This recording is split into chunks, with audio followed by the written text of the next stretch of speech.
Hello hello.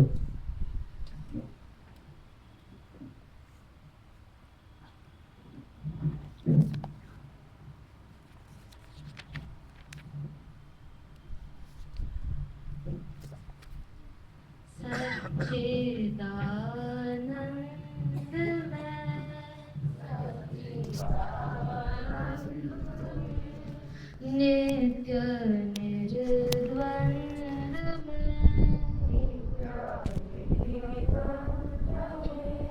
ब्रह्म जाना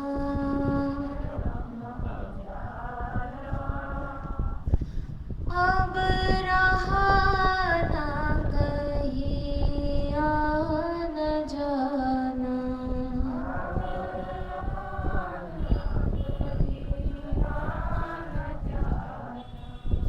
सच्चिदानंद घड़ी में नित्य निर्द्वंद में ब्रह्म जाना अब रहा न कहीं आन जाना।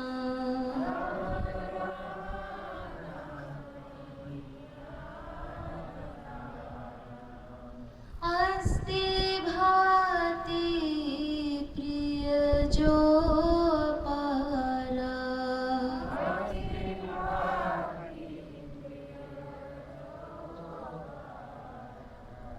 रूप स्वयं प्रकाश हमारा।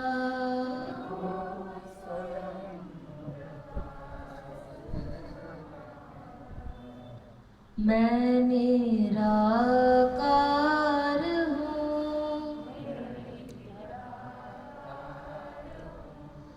मैं ही साकार हूँ।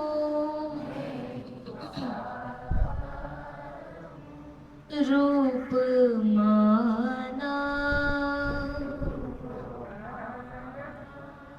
मेरे संकल्प में जग समाना।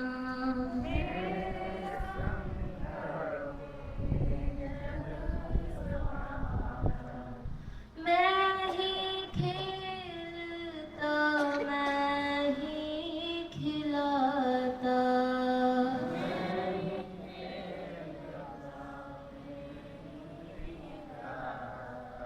खेल रच रच के मैं ही मिटाता।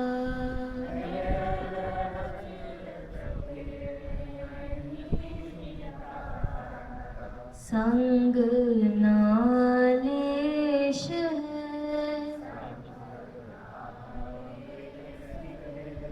राग ना द्वेष है।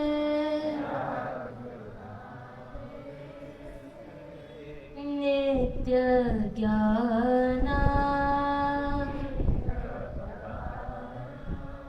हो के दृष्टा दृश्य दर्शना।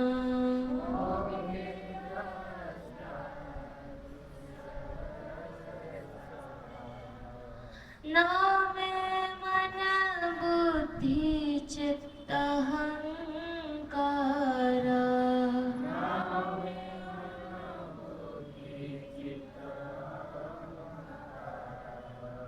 तीन गुण पंच कोशों से न्यारा। फिर से अपने को पक्का करो, अपने स्वरूप को पक्का करो। खाली गले से निकाल कर मत छोड़ो, हृदय में उसको धारण करो कि मैं क्या कह रहा हूँ और क्या मानता हूँ। नाम मन बुद्धि चित्त अहंकारा।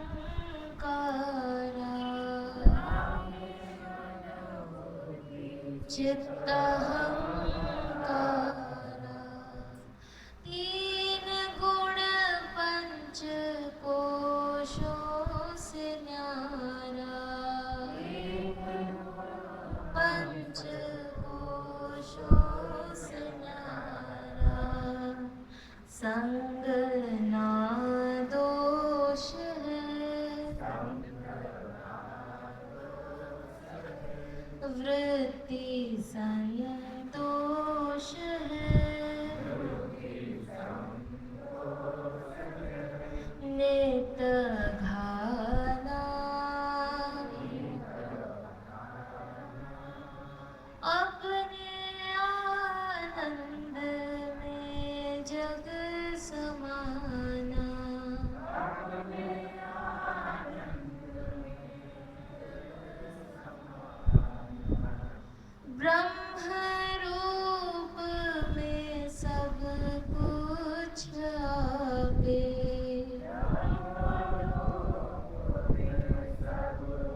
नार दूसरा कोई भासे,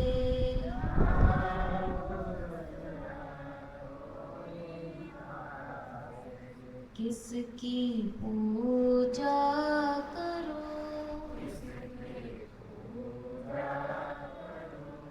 किसका ध्यान धरो, नहीं आना मेरा सोहम रूप है पुराना,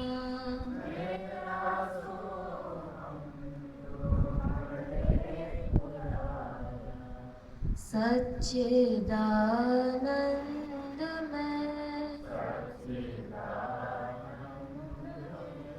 नित्य निर्द्वंद में ब्रह्म जाना,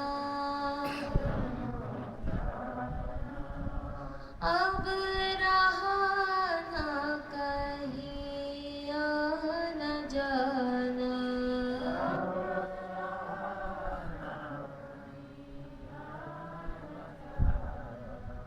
अब रहा न कहीं न जाना।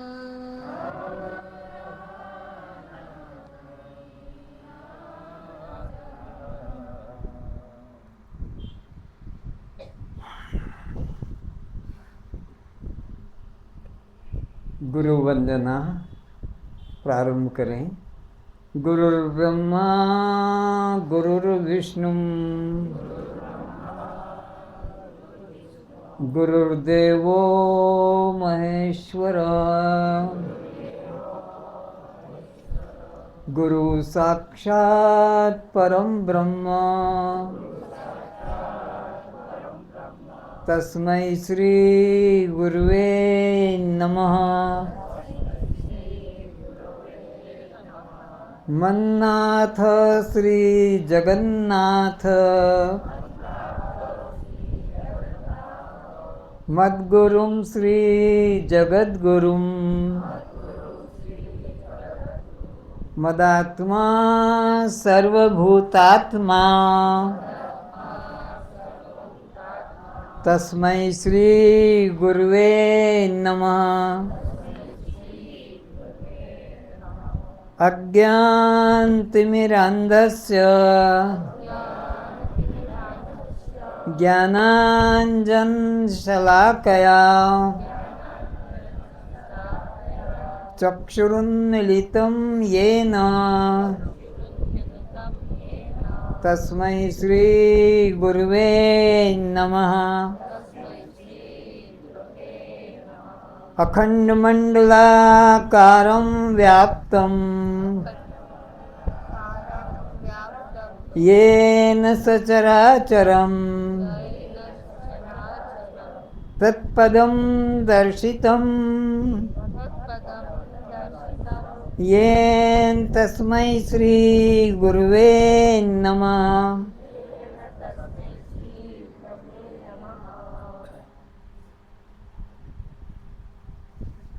ओम पूर्णमदः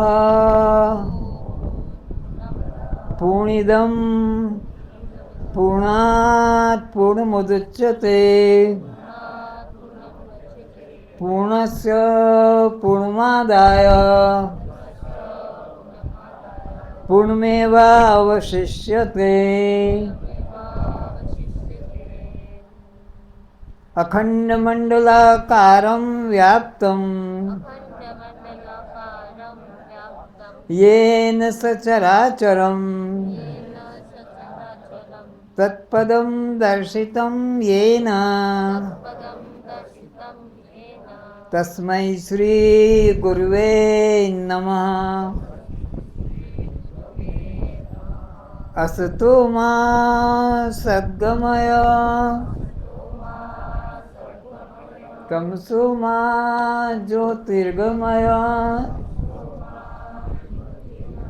मृत्योर्मामृतं गमय।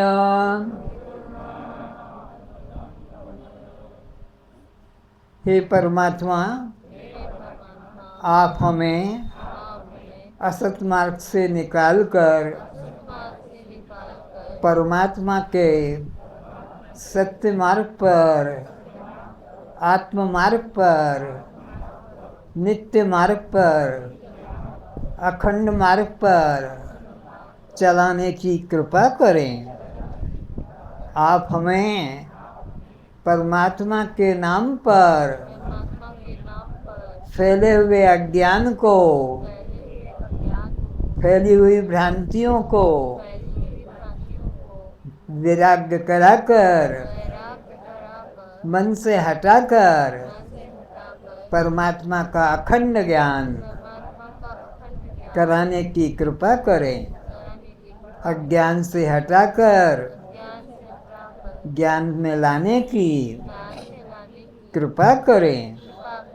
आप हमें जन्म मृत्यु के चक्र से छुड़ाकर अमृत आत्मा का सोहम रूप से बोध कराने की कृपा करें। कस्त्वम,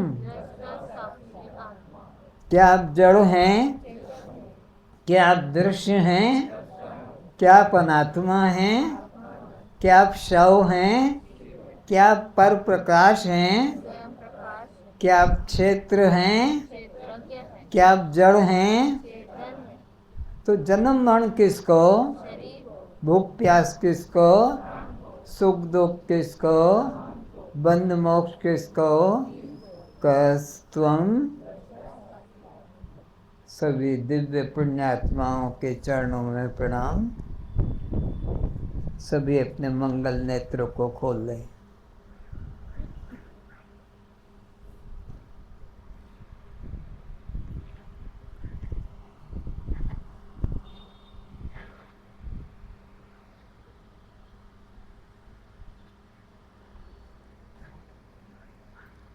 अगर जानने योग्य कोई वस्तु है,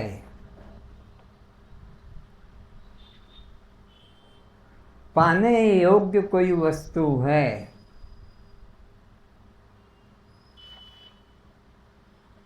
तो वह इस मृत्यु लोक से लेकर ब्रह्म लोक तक में भी खोजने से मिलने वाली नहीं है।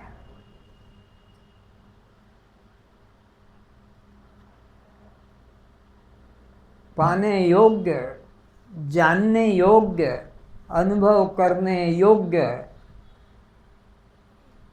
अगर कोई वस्तु है तो वह नित्य जीव का अपना स्वभाव है। जीव का अपना निज का स्वभाव है। जो वस्तु स्वाभाविक होती है उसे पाने में कोई साधन की अपेक्षा नहीं रहती है।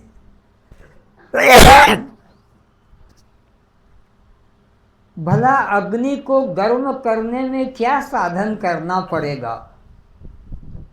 सोचें। ये जैसे सहज बात है।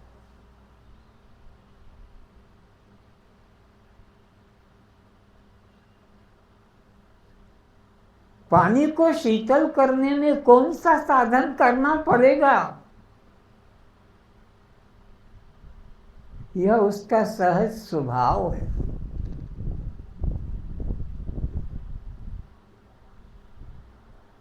चीनी को मधुर करने में कौन सा साधन उपयोग में लाओगे? सोचो। ये बातें जैसे सस्ती सस्ती सरल सरल बच्चे भी समझ जाते हैं कि शक्कर तो मीठी है, नीम तो कड़वा है, नींबू तो खट्टा है, गुड़ तो मीठा है। इसमें कुछ करना नहीं पड़ता। तो आत्मा की मुक्ति के लिए कुछ करने की जरूरत नहीं है। आत्मा मुक्त स्वभाव है। जीव का आत्मा अपना स्वभाव है। साधन से जो चीज सिद्ध करोगे, करते आ रहे हो, सब नष्ट होते चले जा रहे, सब नष्ट होते चले जा रहे। एक भी पदार्थ को तुमने आज तक बांध के नहीं रखा। जिस जिसको पाया खोना पड़ा, जिस जिसको पैदा किया मरना पड़ा। आत्मा ही एक ऐसी वस्तु है, न पाने की है न खोने की है। वो हमारा अग्नि उष्णवत स्वभाव है। तो निश्चय कर लो, हो गया काम। निश्चय कर लो मैं मुक्त हूं, हो गया काम। क्योंकि तुम कभी बंधे थे ही नहीं, तुम्हें कोई बांध सकता ही नहीं। तुम नित्य मुक्त हो। कमजोरी है तो ना समझी की, बस दुख है, बंधन है तो ना समझी का है। उसे समझदारी से मिटा दो, बात खत्म। ना समझी को मिटाने के लिए समझदारी की जरूरत है और कोई साधन की जरूरत नहीं। साधन जहाँ भी लगेगा, साध्य पदार्थ तुमसे भिन्न होगा, और जो पदार्थ तुमसे भिन्न होगा वो नाशवान होगा। जो पदार्थ तुमसे परमात्मा भिन्न माना तो वो भी मरेगा, ईश्वर को भिन्न माना वो भी मरेगा, आत्मा को भिन्न माना वो भी मरेगा, जीव को भिन्न माना मरेगा। ये भिन्न मानने की परमात्मा वस्तु नहीं है, स्वभाव है। आत्मा अपना सबका स्वभाव है। तो वो तो मैं हूं, लेकिन यह को मैंने मान लिया है। मैं यह इटा इटा इदम धिस धिस, ये इसको जो हमने मैं मान लिया है, यही भूल है, यही पाप है, यही अपराध है। आत्मा यह कभी नहीं हो सकता, आत्मा इदम नहीं हो सकता, आत्मा वह कभी नहीं हो सकता। यह और वह से जो न्यारा है, यह और वह का जो प्रकाशक है, वो तुम हो। तुम्हारी सिद्धि से दृश्य की सिद्धि है, तुम्हारी सिद्धि से जगत की प्रतीति हो रही है। ये सूरज, ये चांद, ये लताएं, ये वृक्ष, ये पेड़ पौधे, पहाड़ पर्वत, नदी, सूर्य चांद, इनकी सत्ता नहीं है। ये परप्रकाश है। सत्ता तुम्हारी है, सत्ता तुम्हारी है। तुम स्वयं प्रकाश हो और तुम्हारे प्रकाश से ये चांद है। ये कौन कहेगा? चांद नहीं कहेगा कि मैं चांद हूं, सूरज नहीं कहेगा कि मैं सूरज हूं। मैं कहूंगा सूर्य उदय हो रहा है, मैं कहूंगा सूर्य अस्त होने जा रहा है। मैं कहूंगा सूर्य तो पर प्रकाश है, चंद्रमा पर प्रकाश है, दिशाएं पर प्रकाश है, सारा जगत सब पर प्रकाश है। मैं आत्मा स्वयं प्रकाश हूं।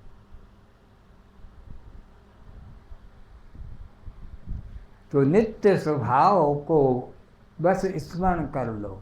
जो नित्य हमारा स्वभाव है, स्वयं प्रकाश, जानने वाला वह मैं हूँ।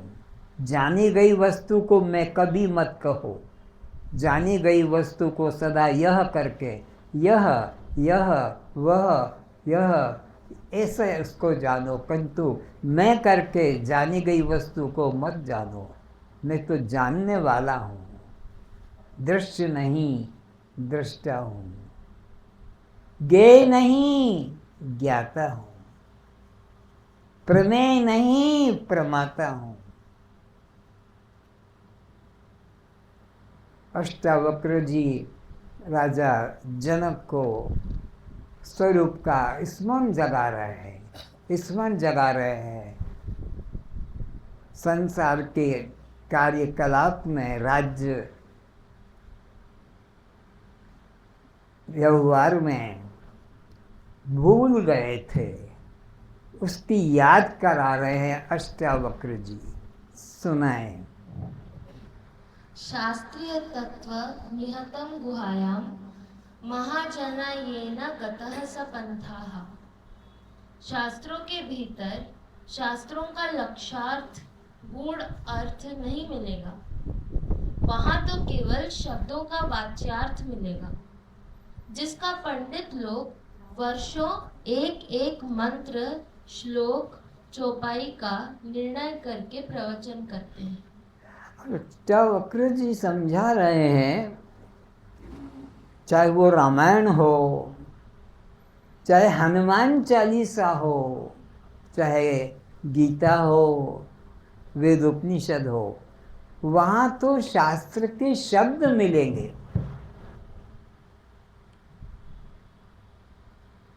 पंडित लोग शब्द का अर्थ बता देंगे।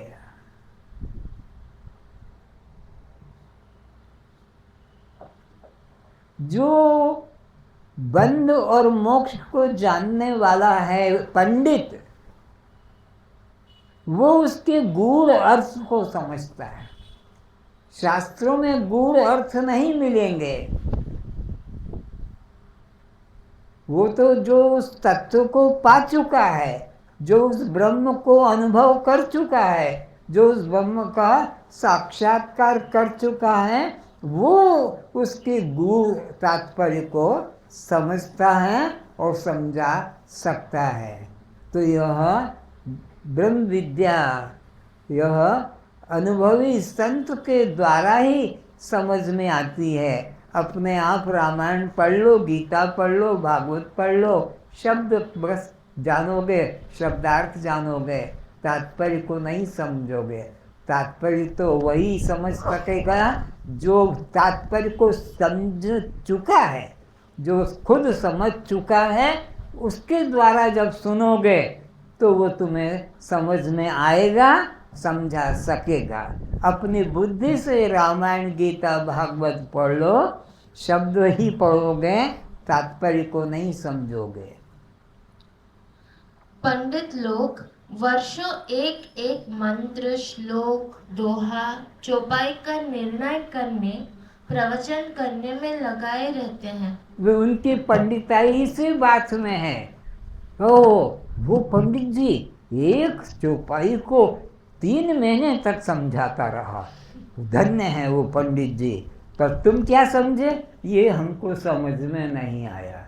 3 महीने, 1 महीना उन्होंने समझाया, लेकिन क्या समझे वो हमको समझ में नहीं आया। पर बहुत उच्च कोटि के पंडित हैं, इसी में उनकी महानता है, महत्ता है कि एक शब्द को कई अर्थों से समझाते हैं।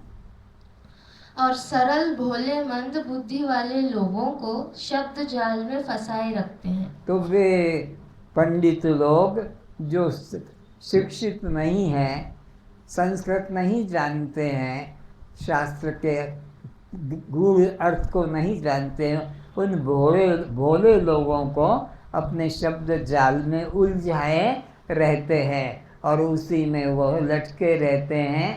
तात्पर्य कुछ समझ में उन भोले लोगों को आता नहीं। जैसे हनुमान द्वारा पर्वत पर अग्नि। जैसे दृष्टांत देख कर कह रहे हैं, दूर पर्वत के ऊपर धुआं दिखाई पड़ रहा है। तो ये जो धुआं दिखाई पड़ रहा है, यह अग्नि होने का प्रमाण है। अग्नि न होगी तो धुआं नहीं दिखाई पड़ेगा। तो दूर पर्वत पर धुआं देखकर कह सकोगे कि वहाँ अग्नि है। समझाओ। जैसे अनुमान द्वारा पर्वत पर अग्नि का निर्णय हेतु 4 बातें सिद्ध करना पड़ता है। 4 बातें सिद्ध करना पड़ेगी। अनुमान के द्वारा अगर वस्तु की सिद्धि करना है तो 4 योग्यता होनी चाहिए। कौन कौन सी होनी चाहिए? पक्ष, लक्ष्य, हेतु व दृष्टांत। फिर से। पक्ष, कहाँ पर? पक्ष, स्थान। लक्ष्य, हमारा लक्ष्य क्या है? उसको पैदा करने का है। क्या है? अग्नि को। और हेतु उसमें क्या बनेगा? धुआं। व दृष्टांत। और स्थान बनेगा पहाड़। तो ये जो 4 चीजें होगी तब हम अपनी बात को सिद्ध कर सकेंगे। पक्षो, दक्षो, लक्षो और उसमें दृष्टांत हो। तो पहाड़ के ऊपर धुएं जहाँ दिख रहा है वहाँ पर अग्नि होना निश्चित है। तो जब जाओगे और वहाँ पर धुएं के सहारे से तुम्हें अग्नि मिल जाएगी। इसी तरह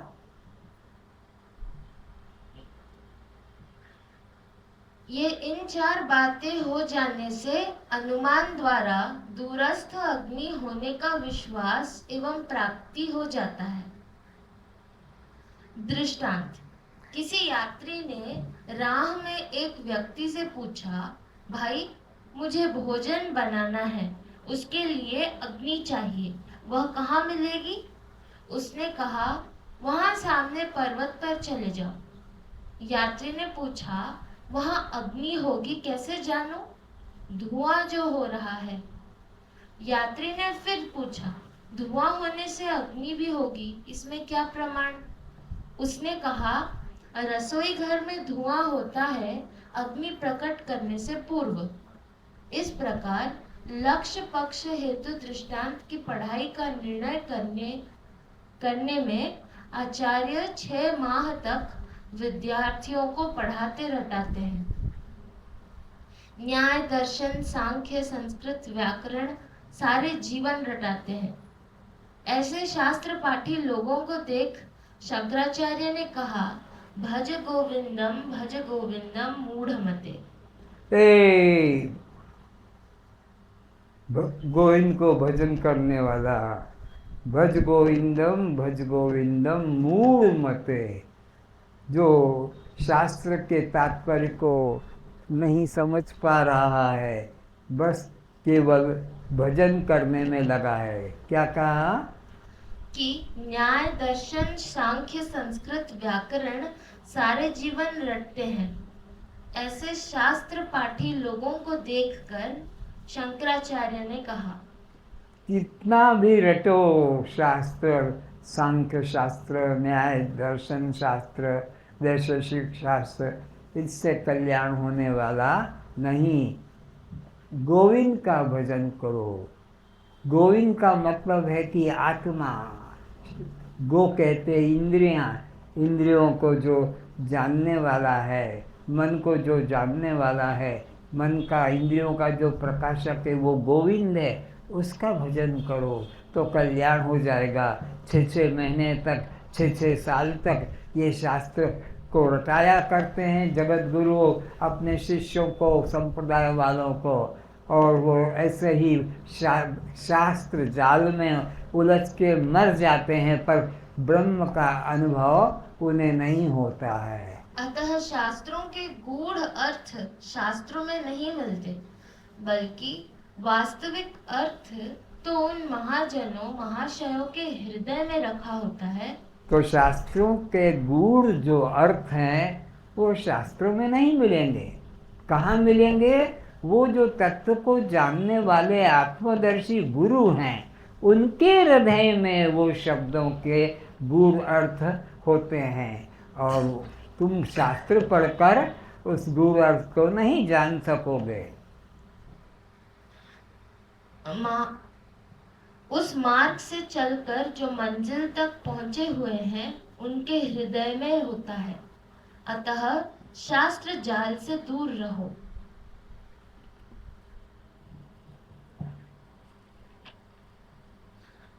जैसे संसार उत्पत्ति क्रम सत्य नहीं है, ना कोई दर्शन सत्य है, ना कोई पंथ सत्य है, ना कोई चक्र सत्य है। यदि कोई सत्य है तो वह सब शास्त्रों में एक सा होता। फिर क्यों कोई 24, कोई 25 तत्वों का, कोई 26, 27, 29 तत्वों का सूक्ष्म शरीर बताता। सब संसार की उत्पत्ति के अलग अलग मत, अलग अलग पंथ, अलग अलग ग्रंथ में बात है। कोई 5 बताता है, कोई 3 बताता है, कोई 25 बताता है, कोई और अनेक बताता है। तो यह सब कल्पित है, वास्तविक नहीं है। वास्तविक होती बात तो सब जगह एक ही पाई जाती है। पारमार्थिक दृष्टि से ना लय है, ना उत्पत्ति, ना कोई बद्ध है, ना कोई मुक्त है, ना कोई साधक है और ना कोई मुमुक्षु। अगर सत्य बात पकड़ना है तो इन सब द्वंद्व से अपने को अलग कर लो, इन झंझटों से अलग कर लो, इस संप्रदायों से अलग कर लो। केवल एक आत्मा ही सत्य है, यह ही ग्रहण करने योग्य है। हे आत्मन, अपने द्वारा अपना संसार समुद्र से उद्धार कर और अपने को अधोगति में न डाल, क्योंकि यहाँ मनुष्य आप ही तो अपना मित्र है और आप ही अपना शत्रु। तो यह नाना उपाधियों में, शास्त्रों में, सिद्धांतों में अपने को उलझाओ नहीं। बस एक ही बात अपने आप में स्थित हो जाओ कि एक मेवा अद्वितीयम ब्रह्म नेह नानास्ति किंचन, मेरे अतिरिक्त किंचित भी अन्य सत्य नहीं है, सब कल्पना मात्र है। इस बात को पकड़ो और अपने को मुक्त अनुभव करो। जिसने अपने मन को जीत लिया है और विषयों से हटाकर आत्मा में जोड़ दिया है, वह तो अपने आप का मित्र एवं गुरु है। फिर से कौन मित्र है और कौन अपना ही शत्रु है? जिसने अपने को देह मान लिया है और परमात्मा को अन्य जान लिया है, वह अपने आप का हत्यारा है, वो अपने आप का हिंसक है। वो ब्रह्म हत्यारा है जिसने परमात्मा को अन्य जान लिया, और जिसने अपने को देह मान लिया वो आत्महत्यारा है। इसलिए आत्महत्या और ब्रह्म हत्या से हटाकर अपने को केवल एक दृष्टा आत्मा करके ही जानो। सच्चा सद्गुरु वही है जो शिष्य को शिष्य भाव से मुक्त करा दे। सच्चा गुरु कौन सा है? इसके कोई सींग निकल गए नहीं होते हैं कि दाढ़ी मूछे होती है, ऐसा नहीं। सत्य गुरु वही है जिसने कि तुमको देह भाव से मुक्त कर दिया, तुम्हारा देह भाव को भस्म कर दिया, वही सच्चा सद्गुरु है। और जिसका देह भाव हटा नहीं, फिर वह चाहे जितना बड़ा उपाधिवान गुरु क्यों ना हो, उससे कल्याण होगा नहीं। सदा अपना दास बनाकर रखने वाला सच्चा सद्गुरु नहीं है। सच्चा सद्गुरु कभी अपना शिष्य नहीं बनाता। सच्चे सद्गुरु के द्वारा, ध्यान से सुनना, सच्चे सद्गुरु के द्वारा कभी ऐसा नहीं कहा जाएगा, अरे देख लो यह मेरा शिष्य है। सच्चे सद्गुरु से कभी हाथ बढ़कर आगे नहीं होगा कि यह मेरा शिष्य है, क्योंकि गुरु की दृष्टि में ब्रह्म के अलावा दूसरा कोई भी नहीं है। तो सच्चे सद्गुरु शिष्य नहीं बनाते हैं, दास नहीं बनाते हैं, बल्कि ब्रह्म बोध जगाते हैं। ब्रह्म बोध जगाते हैं, ब्रह्म बनाते हैं ऐसा भी मत बोलना। क्योंकि जो चीज़ बनाई जाएगी वो नष्ट हो जाएगी। बोध जगाते हैं, भूल गए थे, स्मृति नहीं थी, विस्मरण हो गया था, तो नष्टो मोह स्मृति लब्धा तत्पश्चात मनुष्यते। सद्गुरु की कृपा से बोध जागृत हो जाता है, देह भाव नष्ट हो जाता है, आत्मभाव जग जाता है। सद्गुरु के शिष्य पर यह अंतिम कृपा है कि वह शिष्य को भी अपने से छुटकारा दिला दे। तो शिष्य के मन में भी मैं शिष्य हूँ ये भाव का भी जो है अहंकार मिटा देता है, क्योंकि द्वैत बन जाएगा कि मैं तो शिष्य हूँ और वो गुरु है। नेना नास्ति किंचन, एक ब्रह्म के अतिरिक्त अन्य किंचित भी, तो गुरु वही जो शिष्य के मन से भी शिष्यत्व का भाव मिटा दे, देह भाव समाप्त करा दे। जो गुरु तुम्हें अमृत पिला रहा है, अगर तुम अपना पहले कोई गुरु बना चुके हो तो फिर उसके लिए आपको पूर्व गुरु से आदेश लेने की जरूरत नहीं कि मैं अमृत पान करूं या ना करूं। फिर से जो गुरु तुम्हें अमृत पिला रहा है, तुम्हें अमृत पिला रहा है और उसके पहले तुम किसी को गुरु बना चुके हो, उसके शिष्य बन गए हो, उसका उपदेश पालन कर रहे हो, तो फिर असली गुरु के मिल जाने के बाद, आत्मज्ञानी गुरु के मिल जाने के बाद उससे ये पूछने की जरूरत भी मत समझना कि मैं उसका पहले वाले गुरु का पाठ पढ़ूं या न पढ़ूं, उसको गुरु मानूं या न मानूं। यदि आपने अपने पूर्व गुरु से अनुमति लेना चाहा और वह मना कर दे कि तुम अमृत मत पियो, तो अगर वो पहले वाले गुरु के पास जाओ और कहो कि मेरे को एक गुरु मिल गया है और उसकी बात मुझे अच्छी लग रही है, तो अब मैं उसका वह ज्ञान धारण करूं या ना करूं, और वो दम्भी गुरु कह दे कि ना ना वो गुरु की बात मत स्वीकारना, तो तुम अमृत पीना छोड़ दोगे और विष पीने में लग जाओगे।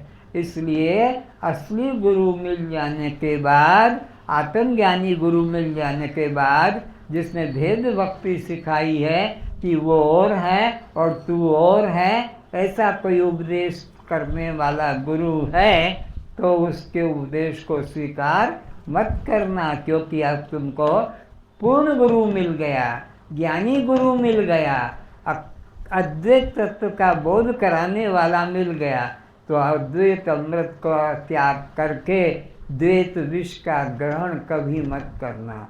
बात समझ में आ गई? अगर तुम्हारा गुरु कहे कि आत्मज्ञान छोड़ दो, भगवान की भक्ति करो, माला करो, पूजा करो, तीर्थ करो, मंदिर करो, और तुम अगर उसमें आ गए तो अमृत का त्याग करके विष पीने में तुम लग गए, और विष पीने से तो अखंड आनंद की प्राप्ति होगी नहीं। इसलिए ज्ञानी गुरु के पास पहुंचने के बाद फिर भेददर्शी गुरु की बात को स्वीकार नहीं करना चाहिए। सद्गुरु तो दर्पण है जो तुम्हारे स्वरूप को दर्शाकर दर्पण की तरह अलग हो जाए। फिर से सद्गुरु तो दर्पण है। दर्पण का काम क्या है? तुम्हारे को तुम्हारा रूप की पहचान करा दे बस, और उसके बाद में उसका कोई उपयोग नहीं है। गुरु भी दर्पण है, वो तुम्हारे स्वरूप का कि तुम दृष्टा साक्षी आत्मा हो, बस इसका बोध करा दे, और गुरु का और उसका उपयोग नहीं। यह तुम मत समझ लेना कि यह मेरा चेहरा दर्पण में है। यदि ऐसा समझ लिया तो क्या तुम घर से बाहर जाने पर दर्पण में देखते हुए चलोगे? यदि दर्पण घर छोड़ आए तो क्या तुम्हें ऐसा लगेगा कि चेहरा तो घर ही छोड़ आया? दर्पण में चेहरा दिख जाने का मतलब है कि तुम्हें अपने प्रति होश आए, ना कि दर्पण में तुम अपने को देखो। दर्पण घर में रह गया और तुम बाहर गए घूमने तो क्या ऐसा सोचोगे कि मेरा रूप जो है वो दर्पण में घर में है? दर्पण में तो तुम्हारे को होश दिलाने का एक साधन था, ना कि तुम दर्पण में रहते हो, वो एक माध्यम था। तो इसी तरह तुम आत्मा हो, यह गुरु दर्पण के द्वारा बोध हो गया। ये नहीं कि गुरु ने तुमको बोध दिया, वो आत्मा दिया। गुरु आत्मा नहीं देता है, तुम आत्मा हो इसका होश कराया। जैसे दर्पण चेहरा का होश करा देता है, दर्पण से चेहरा मिलता नहीं है कि नाक कान मुख वाला बाल वाला तुम्हारा को उसने बना दिया। तुम तो पहले से ही थे, लेकिन होश करा दिया दर्पण ने। तो गुरु ने भी होश करा दिया, तत्त्वमसि वह तू ही है जिसे तू मंदिरों में, तीर्थों में, मूर्ति में, ध्यान में खोज रहा था। होश करा दिया, बना नहीं दिया। हम तो पहले से ही बने बनाए, नित्य हमारा स्वभाव था। फिर बिना चेहरे के तुम बाहर कैसे जा सकोगे? नहीं, सद्गुरु दर्पण तो तुम्हारे यथार्थ चेहरे को विश्वास दिलाने का सहारा मात्र है। चेहरा देख लिया जैसा भी है, अब दर्पण को सब समय देखते रहने की या पास लिए रखने की जरूरत नहीं है। एक बार निश्चय हो गया तो बस अब मैं गोरा हूँ, काला हूँ, जैसा भी हूँ, मेरे सर, नाक, मुख, बाल, बस पक्का कर लो। बार बार दर्पण को सामने रखकर सड़क पे चलने की ज़रूरत नहीं। चलोगे तो ठोकर खाकर गिर जाओगे गड्ढे में। एक बार जान लिया बस कि मैं यह हूँ, उसको फिर बार बार अभ्यास करने की ज़रूरत भी नहीं है। गुरु तो वही है जो तुम्हारे भीतर सोए हुए गुरु को जगा दे। सोए हुए जो अज्ञान था तुम्हारा, उस भूल को होश करा दे कि तुम यह शरीर नहीं, तुम तो दृष्टा साक्षी आत्मा हूँ। ये होश कराने का है काम महत्वपूर्ण, यही गुरु करता है। स्वयं में गुरु को देखो, स्वयं के पुरुषार्थ से स्वयं मुक्त हो जाओ।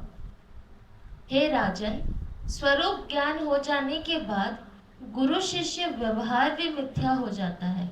फिर से स्वरूप ज्ञान हो जाने के बाद गुरु शिष्य व्यवहार भी मिथ्या हो जाता है। क्या होता है? गुरु शिष्य का व्यवहार मिथ्या हो जाता है। फिर वो थोड़ी बोध जगने तक के लिए था, जहाँ बोध जग गया तो फिर गुरु शिष्य का व्यवहार भी समाप्त हो जाता है। फिर गुरु गुरु नहीं और शिष्य शिष्य नहीं, एक मेवा अद्वितीयम ब्रह्म, एकमात्र मैं अद्वितीय ब्रह्म हूँ, यही होश रह जाता है। क्योंकि फिर परस्पर भेद बुद्धि न गुरु की न शिष्य की रह जाती है।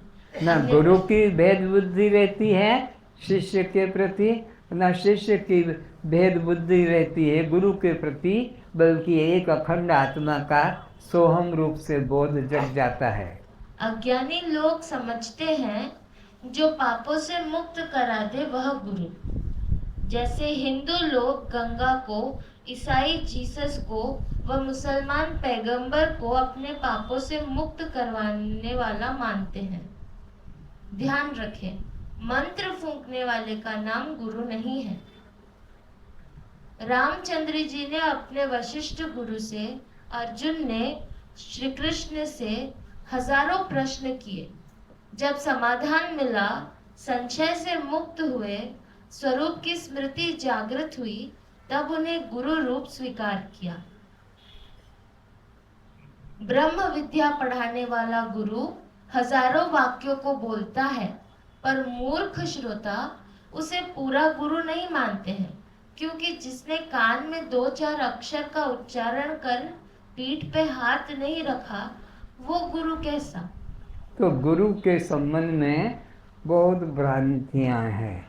उस भ्रांतियों को दूर करने का दृष्टांत दे रहे हैं। फिर से समझो कि कोई पीठ पे हाथ रख दे, 2-4 शब्द मंत्र बोल दे और सर पे हाथ रख दे और कह दे कि जा, हो गया तेरा कल्याण, तो उसे गुरु मान मत लेना। और जिसने हजारों वाक्य सुनाए हैं और तुम्हारे देह भाव को मिटाया है, उसी को तुम गुरु जानना, जो देह भाव को मिटा सके और तुम्हारे को आत्मा का बोध करा सके। क्या कहा, फिर से पढ़ो। ब्रह्म विद्या पढ़ाने वाला गुरु हजारों वाक्यों को बोलता है। जो ब्रह्म विद्या पढ़ाता है, देख रहे हो ना, 1 महीना हो गया कि 2 महीने हो गए कि 6 महीने हो गए, कितने वाक्य दोहराए हैं, कितने वचन बोले हैं, कितने महावाक्य निकाले हैं। तो और तुमको बोध करा दिया है कि मैं दृष्टा साक्षी आत्मा हूँ। ये सच्चे सदगुरु के बात बता रहे आगे। पर मूर्ख श्रोता उसे पूरा गुरु नहीं मानता। पर ये जो अज्ञानी मंद बुद्धि वाले हैं, कम पढ़े हुए हैं, वो उसे सदगुरु नहीं मानते हैं। वो किसे मानेंगे? जो 1-2 वाक्य बोल दिया, कान में मंत्र बोल दिया, ओम नमो भगवते वासुदेव, बस उसको गुरु मान लेंगे। जिसने तुमको लाखों वो महावाक्य सुनाए और देह भाव हटाया, कर्ता भाव हटाया, भोक्ता भाव हटाया, बद्ध भाव हटाया, जीव भाव हटाया, उसको तुम, वो मूर्ख व्यक्ति गुरु नहीं मानेगा। किसको मूर्ख व्यक्ति गुरु मानेगा? जो उसको कान में फूंक मार दे, 1-2 वाक्य से रटा दे, सर पे हाथ रख दे, मूर्ख उसे गुरु मानता है। लेकिन गुरु नाम है ज्ञान का, सीख ले सो शिष्य। ज्ञान का नाम है गुरु, गुरु नाम है ज्ञान का, सीख जो ले, उस ज्ञान को सीख ले कि मैं ब्रह्म हूँ, वो गुरु है। गुरु नाम है ज्ञान का, सीख ले सो शिष्य। ज्ञान युक्ति जाने बिना गुरु न शिष्य को। गुरु वही जो ज्ञान देता है, देह भाव मिटा देता है, कर्ता भाव निकाल देता है और मुक्त भाव का बोध जगा देता, वो असली गुरु है। क्योंकि उनको बोध नहीं है कि पारमार्थिक गुरु आत्मज्ञान प्रदाता का नाम है, वही सच्चा सद्गुरु कहलाता है। फिर से, क्योंकि उनको बोध नहीं है, उनको अज्ञानियों को ये ज्ञान नहीं है कि जो आत्मा का बोध करा दे वही सच्चा गुरु है। अज्ञानियों को ये बोध नहीं है। दूसरा गुरु गायत्री मंत्र को देने वाला है, तीसरा गुरु विद्या को देने वाला है, चौथा गुरु सत्संग देता है। कान फूंकने वाला गुरु तो खुद भी भेदभाव रूपी कीचड़ में फंसा है और वह अनेक शिष्यों को भी फंसाते रहते हैं। सच्चा गुरु तो आपको एक महावाक्य तत्वमसि का उपदेश करेगा और आपके अंदर मैं ब्रह्म हूँ, अहम ब्रह्मास्मि का भाव जगा देगा। गुरु कहेगा तत्वमसि, वह तू है, और शिष्य का ओ सो हम, वही मैं हूँ, और बोध हो जाता है, कल्याण को पा जाता है। इस प्रकार से सच्चा गुरु शिष्य को देह भाव से, कर्ता भाव से, जीव भाव से हटाकर ब्रह्म भाव में स्थित कर देता है, वही सच्चा गुरु है। जो गुरु ज्ञान से हीन हो, मिथ्यावादी हो, विडंबी, पाखंडी, नकली वेशधारी हो, उसको त्याग कर देना चाहिए। तो जो गुरु सच्चा गुरु नहीं है, आत्मज्ञानी गुरु नहीं है, अद्वैत का बोध कराने वाला नहीं है, जीव को मुक्ति का अनुभव कराने वाला नहीं, उसका त्याग कर देना चाहिए। उसके शब्द जालों में फंसना नहीं चाहिए, उसमें डरना नहीं चाहिए। जो आत्मा अदृश्य, अव्यक्त, अप्रमेय, अखंड, अविनाशी, अगोचर, अमल, अकथनीय, अनिर्वचनीय, असीम, असंग, अपार, अनुपम, अमृत आदि विशेषणों द्वारा शास्त्रों में संबोधित किया गया है। आत्मा के कितने विशेषण, कितनी उपाधियां दी गई है, वो आत्मा तुम्हारा स्वभाव है, कोई वो अन्य वस्तु नहीं है। कौन कौन सी उपाधियां दी है, फिर से विशेषणों को बताओ। जो आत्मा अदृश्य अव्यक्त वो कैसी है? अदृश्य है, किसी के आंखों के सामने आती नहीं। गो गोचर जह लगी मन जाई, सो सब माया। वो माया है जो आंखों से दिख जाती है, जो आंखों के सामने आती है। असली आत्मा का अगोचर है, वो इंद्रियों के द्वारा जाना नहीं जाता, वो अदृश्य है, दिखाई पड़ता नहीं। और अव्यक्त उसको वाणी के द्वारा व्यक्त भी नहीं किया जा सकता है। अगोचर है, अव्यक्त है, और अप्रमेय उसको किसी प्रमाण के द्वारा प्रमाणित नहीं किया जा सकता। अप्रमेय है, आत्मा को किसी प्रमाण के द्वारा नहीं जाना जा सकता। जैसे कि सूरज को हम प्रमाण से बता देते थे, जो वहाँ जो पूर्व दिशा में प्रकाश कर रहा है, ये सूरज है।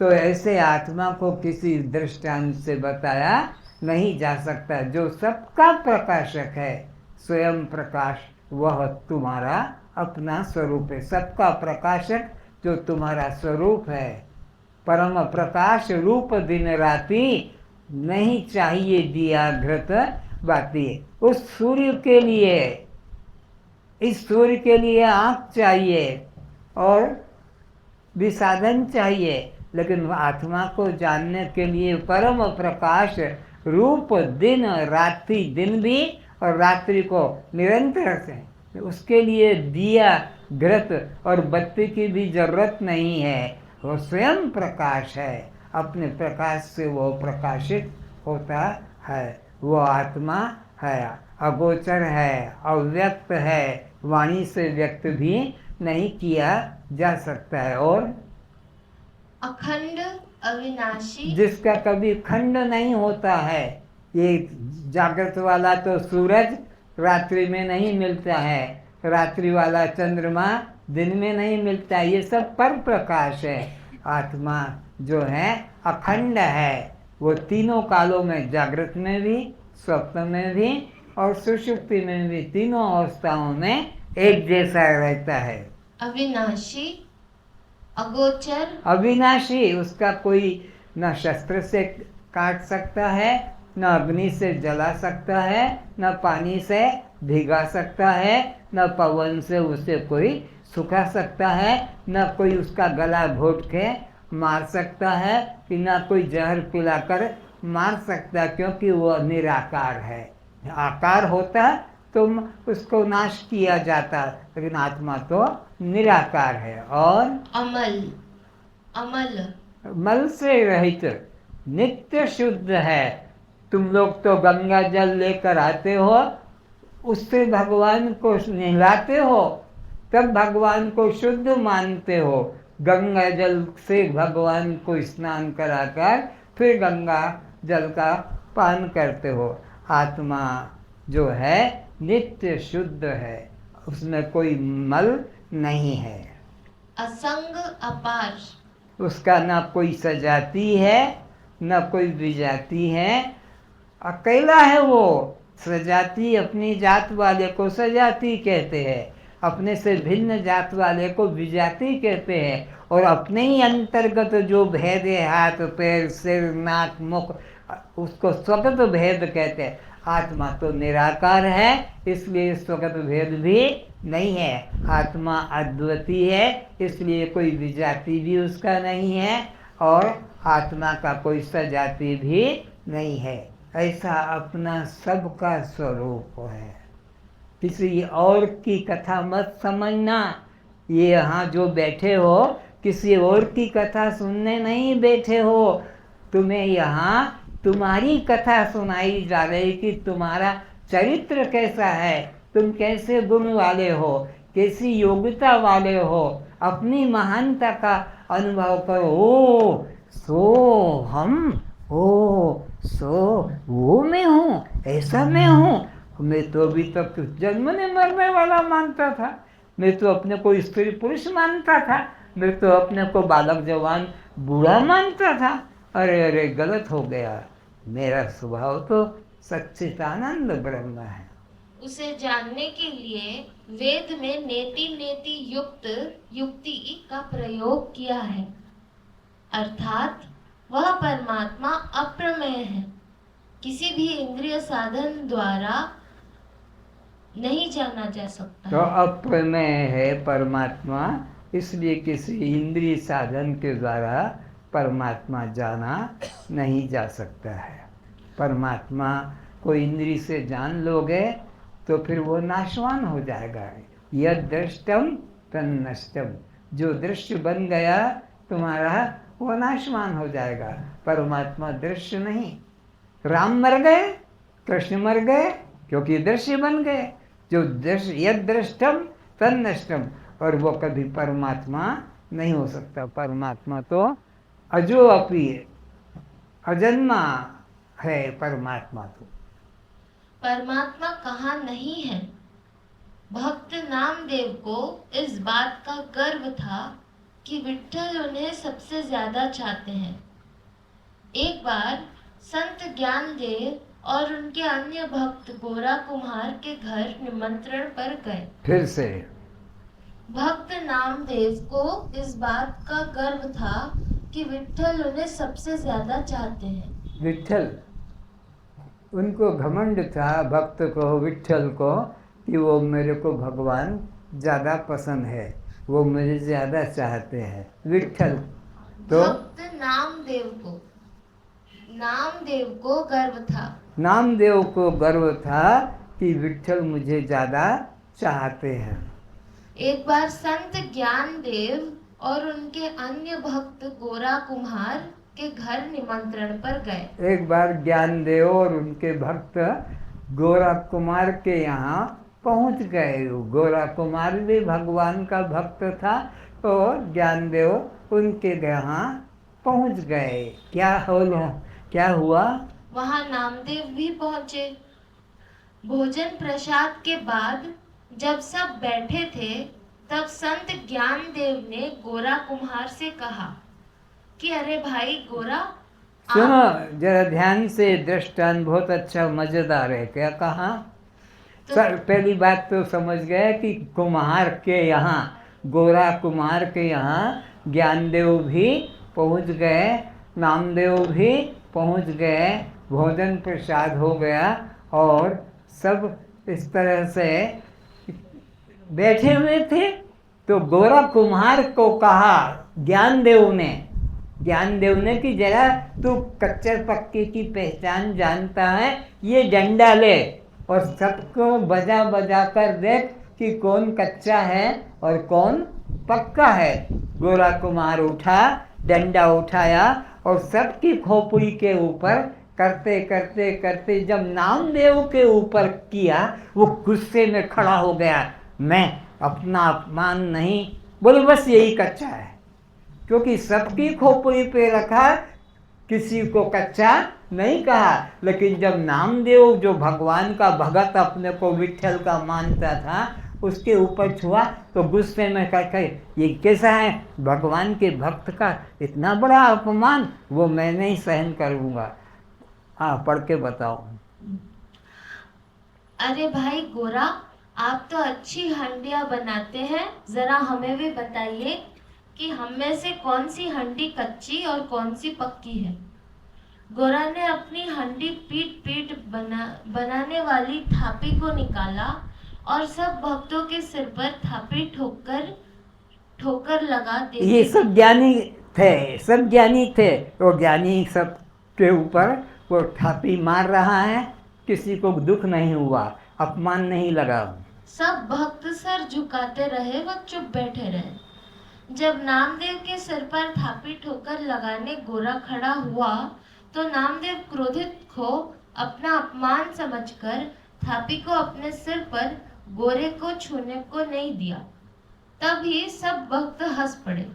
गोरा ने कहा, बस महाराज, इस धर्म सभा में यह नामदेव ही कच्ची हंडी है। नामदेव उठ अपने इष्ट विट्ठल के पास गए व शिकायत की कि ज्ञानदेव व सब भक्तों ने मिलकर मुझे अपमानित किया।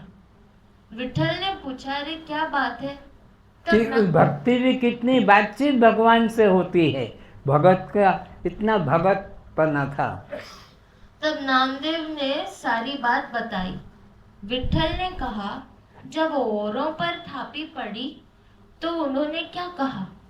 नामदेव ने कहा, वे सब मूर्ख की तरह चुपचाप सिर झुका के बैठे रहे। उन ज्ञानियों को नामदेव कहता है। नामदेव भगवान ने पूछा, अरे भाई, सबकी खोपड़ी पे जब वो थापी रखी तो उनने क्या कहा? बोले वे सब मूर्ख थे, कुछ भी नहीं बोले वो तो। लेकिन मैं तो आपका भगत हूँ ना, मेरे को तो सहन नहीं हुआ, इसलिए मैं खड़ा हो गया और मैंने इसका विरोध किया। मैंने उसे इस प्रकार परीक्षा नहीं करने दिया। मैं क्या उन जैसा मूर्ख हूँ? मैं तो आपके कितने करीब हूँ। भगवान विट्ठल ने कहा, यही अहंकार है। बस वह सब चुपचाप बैठे रहे। वह मेरे सत्य स्वरूप को पहचानते हैं, वो इसीलिए सब मेरे को पहचानते, मेरा सत्य स्वरूप का, और तू ही मूर्ख है। इसीलिए वे शांत थे। तू अभी मेरे वास्तविक स्वरूप को नहीं जानता है, इसलिए उस समय क्रोधित हो गया। नामदेव ने पूछा, मेरे पर आपका इतना प्रेम है, असीम कृपा है, फिर मुझे इससे अधिक क्या जानना होगा? तब विट्ठल भगवान ने कहा, तुझे सत्य को जानना होगा। भगवान को जानना सत्य को जानना नहीं है। अभी तूने सत्य को नहीं जाना है, मुझे जाना है। यह मेरे साथ बात करना, खाना पीना, नाचना कूदना बंद करना होगा। बड़ों की सेवा करनी होगी, यदि तुझे सत्य समझना है तो। नामदेव ने कहा, आपसे बड़ा और कौन है? किसकी सेवा करूं? भगवान विट्ठल ने कहा, मुझसे बड़ा? अरे पास के जंगल में जाओ, वहां मंदिर में एक साधु है, उनसे तुम श्रद्धा पूर्वक मिलो तो जो सत्य है उसे जान लोगे। जब नामदेव जंगल के मंदिर में पहुंचे तो उन्होंने एक वृद्ध आदमी को लेटे हुए देखा, जिसको पांव और ये पाँव वो बूढ़ा सा संत था, उसके पांव शिवलिंग के ऊपर थे। और विट्ठल ने कहा कि जंगल में जा और एक संत को जो है मंदिर में, उससे मिलकर आ। वो मिलने गया तो सोचो भगवान ने मेरे को किस मूर्ख आदमी के पास भेजा, ये जो शिवलिंग के ऊपर पाँव रख के बैठा है, बोले उससे तो बात करके आ। तो उसको तो आश्चर्य हुआ, क्या है? फिर से जब नामदेव जंगल के मंदिर में पहुंचा तो उन्होंने एक वृद्ध आदमी को लेटे हुए देखा, जिसके पांव शिवलिंग पर टिके हुए थे। नामदेव ने उसे देख मन में सोचा, अरे यह कैसा ज्ञानी हो सकता है? नामदेव ने उस मूर्ख वृद्ध पुरुष से अति ग्लानि व क्रोधित होकर कहा, अरे तू मंदिर में भगवान के लिंग पर पैर रखकर कैसे लेटा है? उठ यहाँ से। तो उसने क्या जवाब दिया कि तेरे को जहाँ लिंग नहीं दिखता है वहाँ मेरे पैर रख दे। तो वो सोचा कि यहाँ रख दो, तो वहाँ भी लिंग बन गया, वहाँ हटाया। जिस तरह, क्यों उसकी दृष्टि में सर्वत्र परमात्मा थे, वो एक में ही परमात्मा देखता था। कौन? ज्ञान नामदेव। और बाकी सब में परमात्मा देखता। ज्ञानी सब में सिया राम में सब जग जानी, और करहूँ प्रणाम जोर जुग पानी। तो वो शिवलिंग से उठाया उस संत को, ज्ञानी संत को, पैर को उठाया और खाली जगह ऊपर उस पैर को रख दिया। तो क्या देखा कि नीचे से फिर शिवलिंग निकल आया। तो जगह तीसरी जगह सर्वत्र उसको अनुभव हुआ कि परमात्मा केवल एक लिंग में नहीं, सब में समान है। पढ़ो। तो क्रोधित होकर नामदेव ने कहा, अरे तू मंदिर में भगवान के लिंग पर पैर रख के कैसे लेटा है? उठा यहाँ से। मंदिर मूर्ति को अपवित्र कर लेटा है, मुझे इसे गंगा जल से धोकर साफ करना होगा। उस वृद्ध साधु ने कहा, आओ नामा, अच्छा हुआ तुम आ गए, मैं तुम्हारी ही प्रतीक्षा कर रहा था। विट्ठल ने तुम्हें भेजा है ना? नामदेव ने सोचा, इस आदमी को मेरा नाम वो विट्ठल ने भेजा है, यह कैसे पता चला। नामदेव ने पूछा, आप साधु हैं, फिर लिंग पर पांव रख के कैसे लेटे हैं। उस साधु ने कहा, ओ क्षमा करना, इस बात का मुझे पता नहीं था कि मैं लिंग पर पैर रख के लेटा हूँ। जरा तुम मेरे प्रति दया करो, मैं कमजोर बूढ़ा हूँ, पैर उठा नहीं पाता हूँ, अतः जिस तरफ लिंग ना हो उधर मेरे पैर रख दो। नामदेव ने पैर उठाकर लिंग के पास जमीन पर रख दिया तो देखा लिंग वहां भी है। जगह बदल बदल कर जहां वह पैर रखता, लिंग वहीं उपस्थित हो जाता। परेशान होकर नामदेव ने पैर को अपने गोद में रख लिया तो क्या देखता है खुद ही शिवलिंग बन गया। कि वह अब स्वयं लिंग रूप हो गया। ज्ञानी संत के चरण स्पर्श की घटना से नामदेव को ब्रह्म की अखंडता एवं सर्वरूपता का ज्ञान जागृत हो गया। साधु ने पूछा, अरे नामा, तुझे विट्ठल ने मेरे पास ब्रह्म का वास्तविक ज्ञान कराने के लिए भेजा था ना, तो तुझे ज्ञान हुआ कि नहीं। नामदेव ने कहा, आपकी कृपा से मुझे ज्ञान उदय हुआ। विट्ठल की कृपा से नामदेव को सद्गुरु एवं ज्ञान की प्राप्ति हो गई। अब नामदेव घर में ही ध्यान में बैठ गए और रोज की तरह अब मंदिर जाना बंद कर दिया।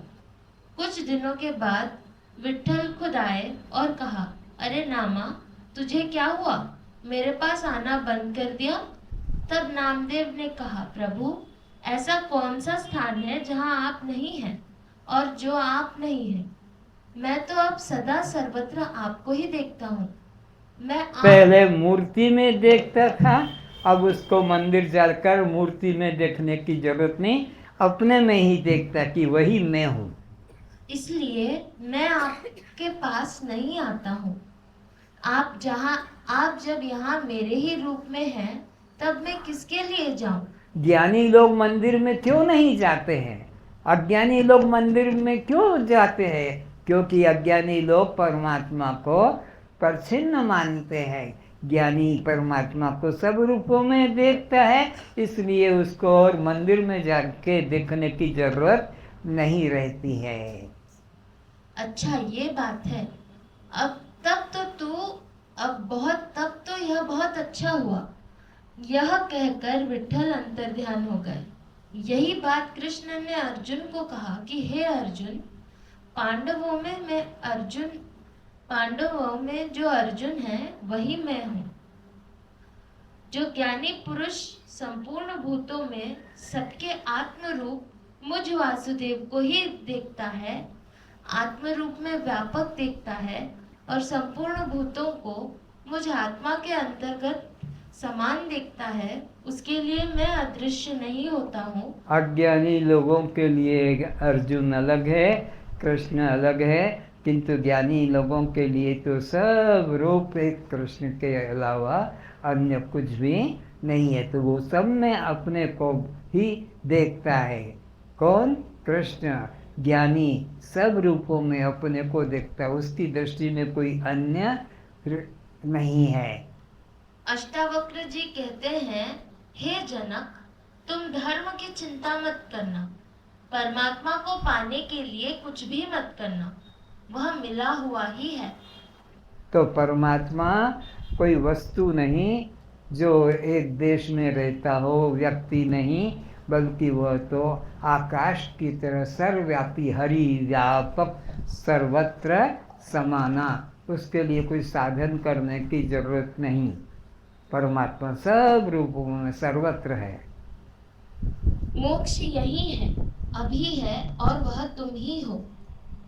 परमात्मा या मोक्ष वो अभी है और वह तुम ही हो। तुमसे भिन्न परमात्मा, तुमसे भिन्न मोक्ष नहीं है। मोक्ष तुम्हारी सभी वासना से, चाह से, इच्छा से, कामना से शून्य अवस्था का नाम है। फिर से, मोक्ष तुम्हारी सभी वासना से, जितनी तुम्हारी वासना सबका त्याग करो। देह वासना, लोक वासना, शास्त्र वासना, मोक्ष, सब वासनाओं से अपने को अलग करो। और चाह से चाह, और जो भी तुम चाह करते हो, लोक की चाह हो कि परलोक की चाह हो कि धन पुत्र की चाह हो कि स्वर्ग की, सब चाह से अलग करो इच्छा से और कोई इच्छा भी मन में न रखो, और कामना से शून्य अवस्था का नाम है। और कामना से भी शून्य हो जाए, इसका नाम है मोक्ष। कोई पदार्थ की इच्छा न हो, कोई वासना न हो, कोई लोक की कामना न हो, और मोक्ष की भी कामना ना हो, इसी का नाम सचमुच में ज्ञान है, और यही सचमुच में मोक्ष है। फिर से, मोक्ष तुम्हारी सभी वासना से, चाह से, कोई भी वासना मत रखो, कोई भी चाह मत रखो, कोई भी कामना मत रखो। सूरज निकला हुआ ही है, कहीं अंधेरा नहीं है, आंख खोलने की भी आवश्यकता नहीं है। ये आत्मा कैसा है? जैसे सूरज निकला हुआ है, वहाँ दीपक जलाने की जरूरत नहीं है, वह तो आँख खोलने की बस बात है। सूरज तो निकला है, तुम्हें दिया बत्ती कुछ लाना नहीं पड़ेगा। संसार दौड़कर साधन करने से मिलता है। संसार साधन करके दौड़कर जाने से मिलता है, क्योंकि संसार एक देशी है, परमात्मा तो सर्वदेशी है, तो उसके लिए साधन करने की, दौड़ के जाने की जरूरत नहीं। करना छोड़कर शांत बैठने से परमात्मा मिलता है। तो क्या करो? करना छोड़ दो और स्वस्थ हो जाओ, शांत हो जाओ, नेत्र बंद कर लो, और आप उस बंद नेत्र में से उस अंदर श्वास जाता है तब सो, ऐसा चिंतन मन में करो, ना जिह्वा हिलाओ ना ओठ हिलाओ, सो। फिर श्वास जब बाहर जाता है तो हम, सो हम, इस प्रकार का चिंतन करो। सिर्फ जानना है। फिर से वाक्य को पढ़ो। करना छोड़कर, क्या करो? करना छोड़ दो। करना नहीं, क्रिया साध्य नहीं है, वो तो श्रद्धावान को ही मिलता है। करना छोड़कर शांत बैठने से परमात्मा मिलता है। शांत बैठने से माला घुमाने की भी जरूरत नहीं, मंजीरा बजाने की भी जरूरत नहीं, ताली ठोकने की भी जरूरत नहीं, ढोलक या हारमोनियम की भी जरूरत नहीं। वह बस शांत होकर बैठ जाओ और देखो, बस श्वास को अंदर आते देखो और श्वास को बाहर जाते देखो। बस तुम देखते रहो, तुम कर्ता मत बनो, तुम साक्षी बनो, मौन बैठ जाओ। मिला हुआ ही है, सिर्फ जानना है। सदा सदा से पाया हुआ ही तो है। परमात्मा तो अखंड है, नित्य है, सर्वव्यापक है, तो पाया हुआ है। एक जैसी होता, कभी न होता, तो फिर उसके लिए साधन करना पड़ता। परमात्मा तो सर्वव्यापक है, अखंड है, पाया हुआ ही है, उसे साधन से पाया नहीं जाता। परमात्मा को प्राप्त करने की बात सोचना भी पाप है। क्या कहा? फिर से इस वाक्य को, परमात्मा को पाने की बात सोचना वो भी पाप है, क्योंकि परमात्मा से तो अन्य भिन्न कुछ भी यहाँ, एक परमात्मा ही सत्य है, तो उसको मुझे पाना है, ये भाव मन में लाना भी पाप है, क्योंकि तुम स्वयं ही परमात्मा हो। फिर से, परमात्मा को प्राप्त करने की बात सोचना वह भी पाप है। आज बस इतना ही। जाने की व्यवस्था हो रही है, ये शरीर अब यहाँ से, इस गांव से निकल जाएगा। भजन बोलोगे तो कितनी सहज बात हो गई, बात कितनी सहज हो गई कि परमात्मा तुम्हारा स्वभाव है, पाना कभी सोचना भी मत कि पाना है, पाना सोचोगे तो पाप हो जाएगा, क्योंकि तुम परमात्मा से अलग नहीं हो, परमात्मा तुमसे अलग नहीं है। जहाँ ले चलोगे वहीं मैं चलूँगा।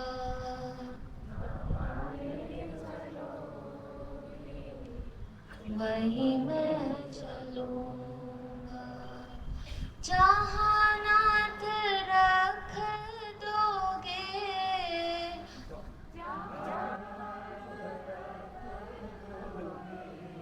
तुम संग रहूँगा, रहूँगा। मैं यहाँ हूँ और तुम बद्रीनाथ बैठे हो, अमरनाथ, ऐसा नहीं, जहाँ तुम होगे मैं तुम्हारे साथ ही रहूँगा। जहाँ ले चलोगे वहीं मैं चलूँगा।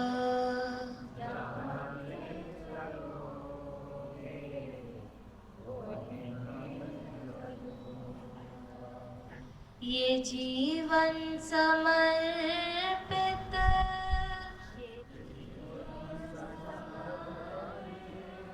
चरणों में तुम्हारे,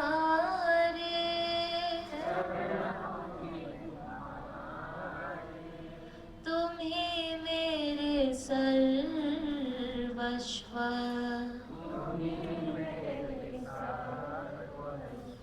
तुम ही प्राण प्यारे।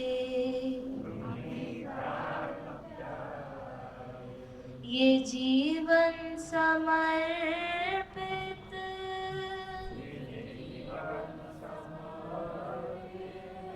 चरणों में तुम्हारे,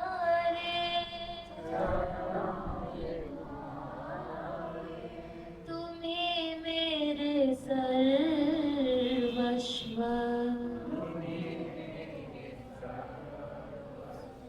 तुम ही प्राण प्यारे। तुम्हें छोड़ कर नाथ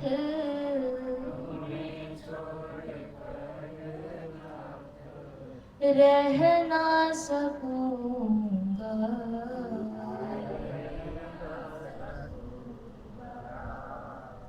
जहाँ ले चलोगे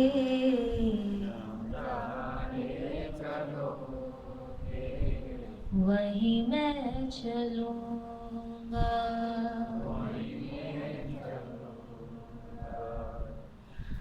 न कोई उलाना,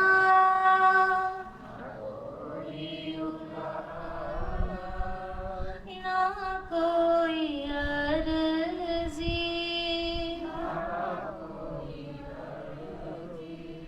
कर लो करा लो जो है तेरी मर्जी। न कोई उलाना, शिकायत,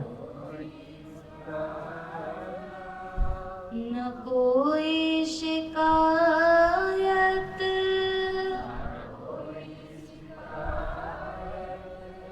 न कोई अर्जी, कर लो करा लो जो है तेरी मर्जी। कहना भी होगा तो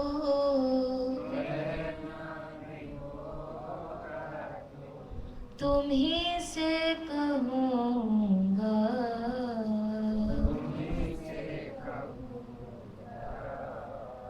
जहाँ ले चलोगे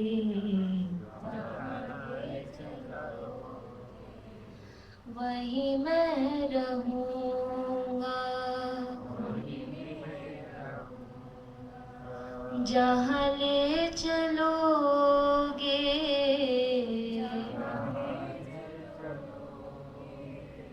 वहीं मैं चलूँगा। दयानाथ दयानिधि,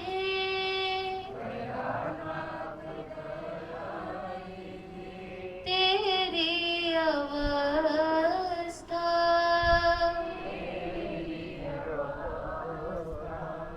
तेरे हाथ में है। मेरी व्यवस्था जो भी कहोगे तुम,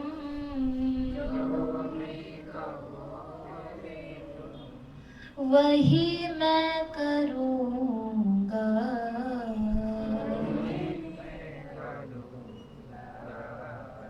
जहाँ ले चलोगे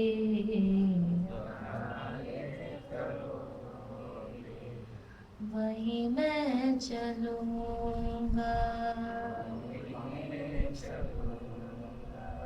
जहाँ नाथ रख दोगे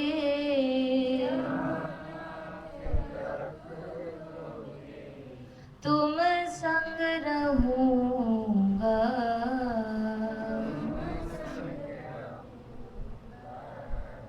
जहाँ ले चलोगे